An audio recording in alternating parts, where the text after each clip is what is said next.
দক্ষিণ ভারতে ইতিহাসে আমরা ইঙ্গ মহীশূর প্রতিদ্বন্দ্বিতার ক্ষেত্রে ইতিমধ্যে এপিসোড নাম্বার 1-এ মোট 4টি যুদ্ধের মধ্যে 2টি যুদ্ধের আলোচনা ইতিমধ্যে করেছি। আজ আমরা আলোচনা করব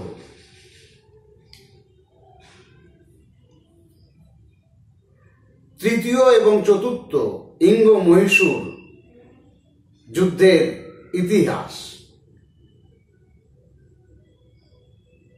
আমরা জানি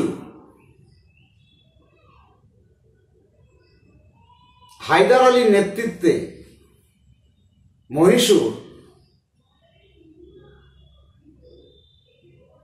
দুর্বল এবং দ্বিধা বিভক্ত মহীশূরকে তিনি শক্তিশালী রাজ্যে পরিণত করেছিলেন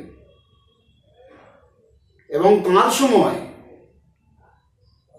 বহু সংঘর্ষের সম্মুখীন তাকে হতে হয়েছিল, কখনো হায়দ্রাবাদের নিজামের বিরুদ্ধে, কখনো মারাঠাদের বিরুদ্ধে, কখনো বা ইংরেজদের বিরুদ্ধে বা অন্যান্য শক্তির বিরুদ্ধে।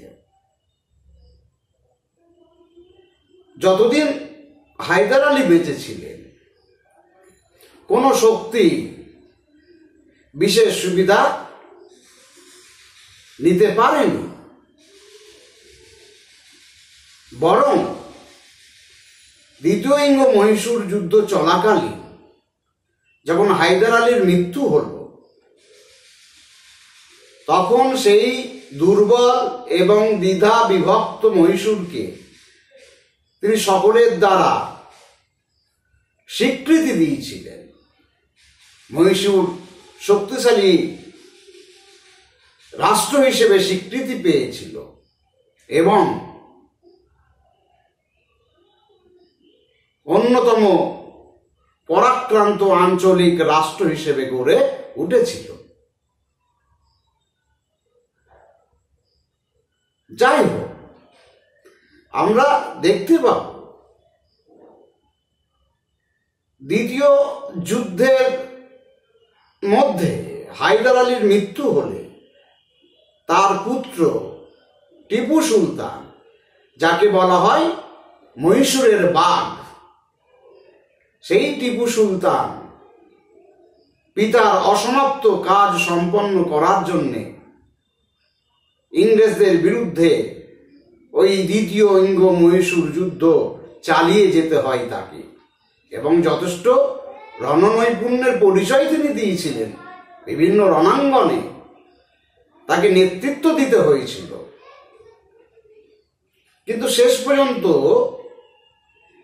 উভয় পক্ষই ম্যাঙ্গালোরে সন্ধি করেছিল।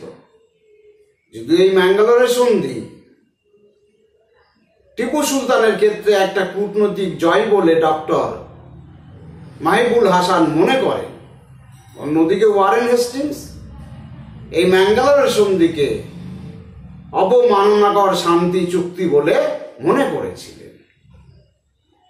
যাই হোক, এই ম্যাঙ্গালোরের সন্ধির মধ্যে দিয়ে ইংরেজ বা মহীশূরের মধ্যে স্থায়ী শান্তি আসেনি, আসতে পারেও না, কারণ টিপু সুলতান উপলব্ধি করেছিলেন, বুঝতে পেরেছিলেন আজ না হলেও কাল অচিরেই ইংরেজরা মহীশূর আক্রমণ করবে।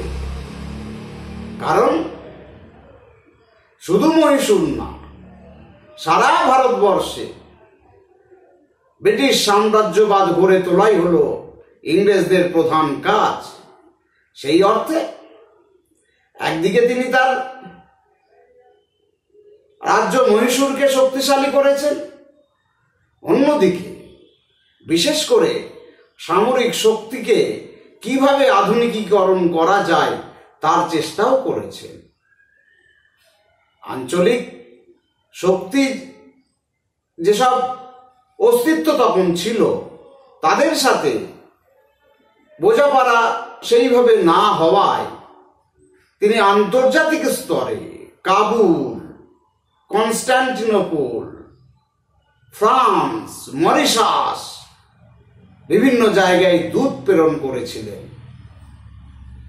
যাতে মহীশূরকে আরো শক্তিশালী করে ইংরেজদেরকে প্রতিহত করা যায়, প্রতিরোধ করা যায়। অন্যদিকে ইংরেজরাও বুঝতে পেরেছিলেন, সেই সময় বড়লাট ছিলেন কর্নওয়ালিস, যে মহীশূরকে ধ্বংস না করলে, মহীশূরের পতনকে অবশ্যম্ভাবী গড়ে না তুললে উত্তর ভারত তো দূরের কথা, সমগ্র ভারতবর্ষ তো দূরের কথা, দক্ষিণ ভারতেই ইংরেজদের আধিপত্য কায়েম করা সম্ভব নয়। সেই জন্য কর্নওয়ালিস যুদ্ধের প্রস্তুতি শুরু করে দিলেন। প্ল্যান, পরিকল্পনা, ব্যস্ততা, তোড়জোড় সবকিছুই মহীশূরের নজরে পড়েছে এবং সেই কর্নওয়ালিস